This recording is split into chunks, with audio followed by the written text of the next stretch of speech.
Good morning students. आशा करती हूँ कि आप और आपके परिवार का स्वास्थ्य अच्छा होगा।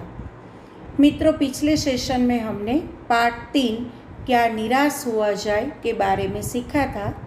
आज हम काव्य 4 कर्ण का जीवन दर्शन के बारे में सीखेंगे। मित्रों, कर्ण आपने महाभारत सीरियल का यह अविस्मरणीय पात्र के बारे में बहुत कुछ सुना होगा। हम जानते हैं कि कर्ण के पिता का नाम सूर्य और माता का नाम कुंती था। बिना ब्याह कर्ण का जन्म होने से उसने कर्ण का त्याग कर दिया था। अधिरथ सारथी और उसकी पत्नी राधा द्वारा कर्ण का पालन पोषण हुआ। सारथी पुत्र होने के कारण उसे सुत पुत्र कहा जाता था। राधा का पुत्र होने के कारण राधे के नाम से भी वह जाना जाता था।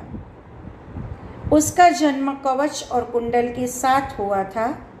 इतिहास में हम उसे दानवीर कर्ण के नाम से जानते हैं।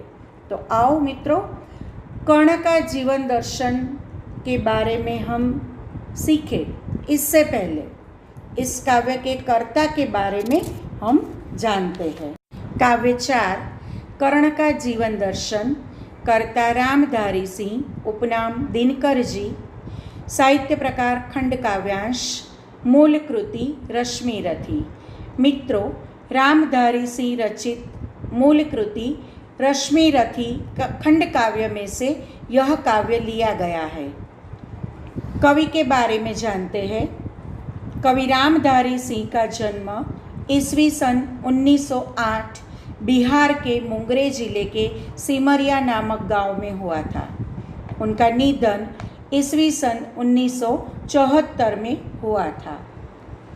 अब हम कवि की प्रमुख कृतियों के बारे में जानें।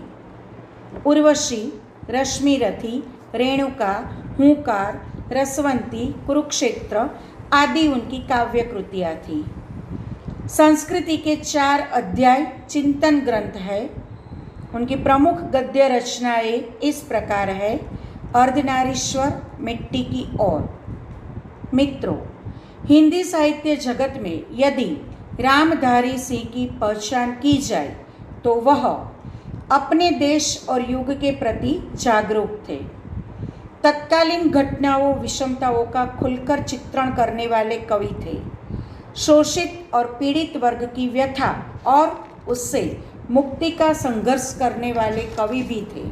मित्रों, अब हम रामधारी सिंह ने प्राप्त किए पुरस्कार के बारे में देखते हैं। तो उर्वशी काव्य कृति के लिए सन 1972 में उन्हें ज्ञानपीठ पुरस्कार मिला। संस्कृति के 4 अध्याय चिंतन ग्रंथ के लिए साहित्य अकादमी पुरस्कार भी उन्होंने प्राप्त किया। उनकी अन्य विशेषताएं देखते हैं तो पटना विश्वविद्यालय में वे अध्यापक के रूप में रह चुके थे। सीतामढ़ी में सब रजिस्ट्रार के रूप में भी वे कार्यरत थे। मुजफ्फरपुर कॉलेज में हिंदी विभाग के अध्यक्ष भी वे रह चुके थे। भागलपुर विश्वविद्यालय के उपकुलपति पद पर भी वे कार्यरत रहे। भारत सरकार की हिंदी सलाहकार समिति के अध्यक्ष भी वे रह चुके थे। मित्रों, हम जानते हैं कि कर्ण कुंती का पुत्र था। पांडवों में वह ज्येष्ठ भी था और श्रेष्ठ भी था। उसकी मित्रता दुर्योधन से हुई। अन्याय और अपमान से भरे कर्ण के जीवन में दुर्योधन ने सदा उसका साथ दिया। कर्ण दुर्योधन के इस उपकार को कभी नहीं भूल सका। कर्ण कुशल योद्धा था। मित्रों, अब हम इस प्रस्तुत खंड काव्यांश के भावार्थ के बारे में जानते हैं। प्रस्तुत खंड काव्यांश में रश्मिरथी महारथी कर्ण के करुण किंतु भव्य जीवन की मीमांसा करने वाला खंड काव्य है। सारे अन्यायों को सहकर कर्ण जन्मजात महानता पर पुरुषार्थजन्य महानता की विजय चाहता है। अंत में जब पांडव श्रेष्ठ के रूप में सब कुछ प्राप्त करने का प्रलोभन सामने आता है, तब भी वह अविचलित रहता है और जिसने आज तक साथ दिया उस मित्र को किसी भी मोल पर छोड़ना नहीं चाहता। कृष्ण कर्ण को पांडवों के पक्ष में ले जाने के लिए उससे मिलते हैं, उस कथा प्रसंग से प्रस्तुत काव्यांश लिया गया है। तो आओ मित्रों, अब हम कर्ण और कृष्ण के बीच में जो संवाद दिया गया है इस काव्य में, इसके बारे में सीखते हैं। मित्रों, इस तस्वीर में आप देख सकते हैं श्री कृष्ण महाभारत के युद्ध से पहले कर्ण को पांडवों के पक्ष में लाने का प्रयत्न करते हैं, उसे राज्य देने का भी प्रलोभन देते हैं, परंतु कर्ण ने दुर्योधन का साथ छोड़ने से इनकार कर दिया। तो इस काव्य में श्री कृष्ण और कर्ण के बीच जो भी संवाद हुआ है उसका विवरण दिया गया है। तो आओ हम इस काव्य को आगे बढ़ाते हैं। वैभव विलास की चाह नहीं, अपनी कोई परवाह नहीं, बस यही चाहता हो केवल दान की देव सरिता निर्मल, कर तल से जरती रहे सदा, निर्धन को भरती रहे सदा। मित्रों, यहाँ पर जब पांडव श्रेष्ठ के रूप में सब कुछ प्राप्त करने का प्रलोभन कर्ण के सामने आता है, तो वह श्री कृष्ण से कहता है कि उसे धन दौलत और सांसारिक सुख भोगने की इच्छा नहीं है, वैभव विलास की उसे चाह नहीं। वैभव यानी धन दौलत, विलास यानी सुख उपभोग, उसकी उसे चाह नहीं। वह अपने जीवन की भी परवाह नहीं करता, उसे अपने जीवन की भी कोई परवाह नहीं है। वह तो केवल इतना चाहता है कि उसके हाथों से, करतल यानी हाथों से, दान की पवित्र नदी, सरिता यानी नदी, निर्मल यानी पवित्र, उसके हाथों से दान की पवित्र नदी सदा बहती रहे और निर्धन को भरती रहे, यानी कि निर्धन मनुष्य जो है उनको सुखी बनाती रहे। अब आगे देखते हैं। मित्रों, कर्ण श्री कृष्ण से आगे कहता है, तुच्छ है राज्य क्या है केशव, पाता क्या नर कर प्राप्त विभव, चिंता प्रबुद्ध अत्यल्प हास, कुछ चाकचिक्य कुछ क्षण विलास, पर वह भी यही गवाना है, कुछ साथ नहीं ले जाना है। मित्रों, कर्ण आगे कहते हैं श्री कृष्ण से कि हे केशव, जिस राज्य का आप मुझे प्रलोभन दे रहे हैं वह तो केवल तुच्छ वस्तु है। राज्य क्या है केशव, तो वह तुच्छ वस्तु है। पाता क्या नर कर प्राप्त विभव, नर यानी मनुष्य, विभव यानी संपत्ति, धन दौलत। कर्ण कहता है कि मनुष्य धन दौलत प्राप्त करके क्या पाता है।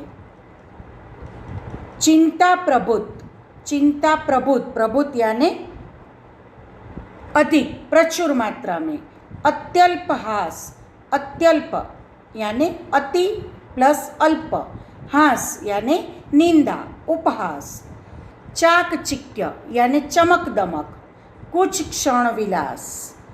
कर्ण कहता है कि वैभव पाकर उसे क्या प्राप्त होता है, तो वैभव पाकर उसे ढेर सारी चिंताएं और नाम मात्र की हंसी खुशी मिलती है। थोड़ी बहुत चमक दमक और थोड़े समय के लिए सुखोपभोग मिल जाता है। पर हे केशव, ये सारी चीज़ें यही गंवाना है, यानी कि यह सारी चीज़ें यही छोड़ देनी पड़ती है, कुछ साथ नहीं ले जाना है। मृत्यु के समय यह सब कुछ हमारे साथ नहीं आता है, खाली हाथ ही यहाँ से जाना पड़ता है। अब आगे देखते हैं।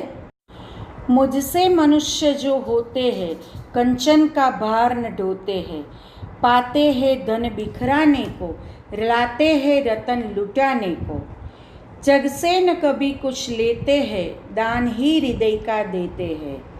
मित्रों, यहाँ पर कर्ण अपने जैसे मनुष्य के बारे में बताता है कि जो मनुष्य कर्ण जैसे है वे सोने का भार नहीं ढोते, सुख वैभव का जीवन नहीं बिताते कंचन, कंचन यानी सोना, स्वर्ण, स्वर्ण का भार नहीं ढोते हैं और धन वैभव, सुख वैभव का जीवन नहीं बिताते हैं। यदि उनके पास जो धन है तो धन की प्राप्ति वे किस लिए करते हैं? तो धन की प्राप्ति वे लोगों में धन बांटने के लिए करते हैं। उनकी बहुमूल्य वस्तुएं, रत्न जैसी जो उनके पास बहुमूल्य वस्तुएं हैं वो लोगों में बांट देने के लिए होती है, अपने लिए नहीं होती। कर्ण जैसे मनुष्य संसार से कुछ भी नहीं लेते, जग से न कभी कुछ लेते हैं, यानी कि वे संसार से कभी कुछ नहीं लेते, लेकिन संसार को दान ही हृदय का देते हैं, यानी कि अपने हृदय का दान भी करते हैं, दुखियों पर दया करते हैं। आगे चलते हैं। प्रासादों के कनकाभ शिखर होते कबूतरों के ही घर, महलों में गरुड़ न होता है, कंचन पर कभी न सोता है। बसता वह कहीं पहाड़ों में, शैलों की फटी दरारों में। यहाँ पर कृष्ण राजा की और पक्षियों के राजा गरुड़ की दोनों की समानता के बारे में बताता है। प्रासाद यानी देवताओं या राजाओं के घर को हम प्रासाद कहते हैं। कनकाभ यानी स्वर्णिम आभा वाले राजाओं के जो महल होते हैं वह स्वर्णिम आभा वाले, यानी कि उनका जो शिखर होता है वह सोने का शिखर होता है, लेकिन फिर भी इस शिखर पर कबूतरों के ही घर बनते हैं। कबूतर उस शिखर पर अपना घर बनाते हैं। महलों में गरुड़ न होता है, गरुड़ पक्षियों का राजा, वह भी राजा कहलाता है, फिर भी वह महल में नहीं रहता। कंचन पर कभी न सोता है, गरुड़ पक्षियों का राजा होने पर भी वह कभी सोने के बिछोने पर नहीं सोता है। बसता वह कहीं पहाड़ों में, राजा होने के बावजूद भी उसका निवास तो पहाड़ों में होता है। शैलों की फटी दरारों में, शैल यानी पहाड़, पहाड़ों की जो फटी दरारें होती है उसी में वह अपना घर बनाता है। आगे चलते हैं। होकर सुख समृद्धि के अधीन मानव होता नित तपह क्षीण, सत्ता किरीट मणिमय आसन करते मनुष्य का तेज हरण। नर विभव हेतु ललचाता है पर वही मनुष्य को खाता है। मित्रों, यहाँ पर कर्ण श्री कृष्ण से बताता है कि समृद्धि सुख के अधीन मानव का क्या हाल होता है। कर्ण बताता है कि धन दौलत के सुख का गुलाम बनकर मनुष्य अपना तप तेज खो देता है, क्षीण हो जाता है, यानी कि उनके तप का जो प्रभाव होता है वह क्षीण हो जाता है। सत्ता किरीट मणिमय आसन करते मनुष्य का तेज हरण, जब मनुष्य सत्ता प्राप्त कर लेता है, किरीट यानी मुकुट धारण कर लेता है, और मणियों से जड़े हुए आसन पर जब मनुष्य बैठता है तो मनुष्य के सारे तेज को ये सारी बातें हर लेती है, उसे प्रभावहीन बना देती है। कर्ण बताता है कि नर विभव हेतु ललचाता है। मनुष्य क्यों ललचाता है? मानव मन बड़ा लालची है, वह केवल धन संपत्ति पाने के लिए ललचाता है, पर उसे पता नहीं होता कि यही धन संपत्ति उसे नष्ट कर देती है, यानी कि वही मनुष्य को खाता है, वही विभव, वही धन दौलत संपत्ति सत्ता आदि मनुष्य यानी मनुष्य को खा जाती है। आगे देखते हैं। चांदनी पुष्प छाया में पल, नर गले बने सुमधुर कोमल, पर अमृत क्लेश का पिए बिना, आतप अंगड़ में जिए बिना, वह पुरुष नहीं कहला सकता, विघ्नों को नहीं हिला सकता। मित्रों, यहाँ कर्ण श्री कृष्ण को सच्चे पुरुष के लक्षण बताता है। वह कहता है कि चांदनी और फूलों की छाया में पलकर, यानी कि अत्यंत सुख सुविधा में पलकर मनुष्य सुंदर और सुकोमल भले ही बन जाए, लेकिन कष्टों का अमृत पिए बिना, अमृत क्लेश का, क्लेश यानी कष्ट, पीड़ा, पीड़ा का अमृत पिए बिना, आतप अंगड़ में जिए बिना, यानी कि धूप और आंधी को सहे बिना वह पुरुष कभी नहीं कहला सकता, और नहीं ऐसा पुरुष कभी विघ्नों को पार कर सकता है। आगे चलते हैं। उड़ते जो झंझावातों में, पीते जो वारी प्रपातों में, सारा आकाश अयन जिनका, विषधर भुजंग भोजन जिनका, वे ही फणिबंध छुड़ाते हैं, धरती का हृदय जुड़ाते हैं। मित्रों, कर्ण आगे कहते हैं कि जो आंधी तूफानों में उड़ते हैं, झंझावातों में यानी कि आंधी तूफानों में उड़ते हैं, पीते जो वारी, वारी यानी पानी, प्रपात यानी झरना, जो झरने का पानी पीते हैं, सारा आकाश अयन जिनका, यानी कि सारा आकाश जिनका घर है, विषधर भुजंग भोजन जिनका, और विषैले साप ही, भुजंग यानी साप, विषैले साप ही जिनका भोजन है, ऐसे गरुड़ ही फणिबंध यानी कि सांप के बंधन से छुटकारा दिलाते हैं और धरती का हृदय जुड़ाते हैं, यानी कि धरती माता के हृदय को शीतलता प्रदान करते हैं। आगे चलते हैं। मैं गरुड़ कृष्ण, मैं पक्षीराज, सिर पर न चाहिए मुझे ताज, दुर्योधन पर है विपद घोर, सकता न किसी विष उसे छोड़, रणखेत पाटना है मुझको, अहिपाश काटना है मुझको। मित्रों, यहाँ पर कर्ण अपने को गरुड़ के समान बताता है। वह कृष्ण से कहता है कि मैं ऐसा ही गरुड़ पक्षी हूँ, मुझे अपने सिर पर कोई ताज नहीं चाहिए, कोई मुकुट नहीं चाहिए। इस समय मेरे मित्र दुर्योधन पर भयंकर विपत्ति है, वह भयंकर आपत्ति में फंसा हुआ है। मैं किसी भी तरह उसे छोड़ नहीं सकता, उसका साथ नहीं छोड़ सकता। रणखेत पाटना है मुझको, रणखेत यानी मुझे युद्ध के मैदान में उतरना है, और अहिपाश काटना है, और दुर्योधन ने जो नागपाश में फंसा हुआ है उस नागपाश को मुझे काटना है। मित्रों, यहाँ पर रश्मि रथी काव्य से लिए गए इस अंश में हमें कर्ण की महानता के दर्शन होते हैं। कितने भी प्रलोभन देने पर कर्ण दुर्योधन का साथ छोड़ने से इनकार करता है। आपको अच्छी तरह से यह काव्य समझ में आया होगा। अब हम काव्य के शब्दार्थ और स्वाध्याय के बारे में देखते हैं। मित्रों, अब आपको पेज नंबर 12 पर दिए गए काव्य 4 कर्ण का जीवन दर्शन का भावार्थ अपनी CW की कॉपी में लिखना है। पेज नंबर 13 पर दिए गए शब्दार्थ लिखने हैं, और अब हम स्वाध्याय की चर्चा करते हैं। मित्रों, स्वाध्याय प्रश्न 2 पर ध्यान दीजिए, संक्षेप में उत्तर दीजिए। प्रश्न 1, विभव से क्या प्राप्त होता है? विभव यानी वैभव, वैभव से क्या प्राप्त होता है? उत्तर, वैभव से मनुष्य को ढेर सारी चिंताएं, थोड़ी सी हंसी खुशी प्राप्त होती है। इसके अतिरिक्त उसे चमक दमक दिखाने का अवसर और क्षणिक भोग विलास प्राप्त होता है। दूसरा प्रश्न, धन संपत्ति किस लिए है? उत्तर, धन संपत्ति परोपकार के लिए है। तीसरा प्रश्न, समृद्धि सुख के अधीन मानव का क्या होता है? उत्तर, समृद्धि सुख के अधीन मानव का तेज प्रभाव दिन प्रतिदिन क्षीण होता जाता है और उसकी दुर्दशा होती है। चौथा प्रश्न, फणिबंध कौन छुड़ाते हैं?